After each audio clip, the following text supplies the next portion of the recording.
来关心这个遗嘱以及呢遗产要安怎分的问题，讲起到这个中营创办人张英发，2016年过身后，伊的遗嘱执行人甲国税局申报遗产超过240亿元，扣除这个遗留分。张国伟一个人会使摕超过140亿，其他由大房的这个后生查某囝，甲二房的太太平均去分，一个人差不多20亿。啊，这个遗嘱内容嘛未公开啊。张英发的存款啦、股票啦、不动产拢指明由张国伟来继承。啊，产业界以后来这个股票的绩效，甲房地产有甲试算过，即卖价值可能超过200亿。因过律师就讲，这确认遗嘱有效到执行，可能要过真久的时间。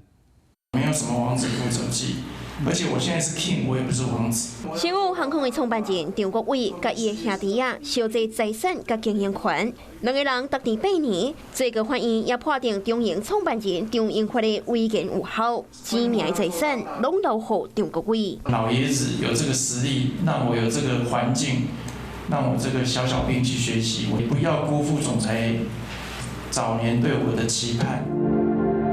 首航影片一开始就是张国伟对因老爸张英发讲的话。张英发2016年过身了后，遗嘱的执行人向国税局申报遗产的总价超过240亿，扣掉遗留分，12分之7超过140亿，拢是张国伟总保。村内有大房的后生查某囝，甲二房的家后爸分，每一个人超是20亿。详细来看遗嘱。 张英发的存款、股票甲不动产，全部拢是张国伟继承。产业界以后来的股价甲房地产大起来试算，即卖可能已经价值超过200亿。还是要看遗嘱执行人的部分，他们到底要不要遵照张荣发总裁的意愿去执行嘛？遗嘱所涉及的财产的部分的处理，4个遗嘱执行人到现在都没有任何的作为啊。捌接受中英海运的小股东委托提过律师林文平也指出。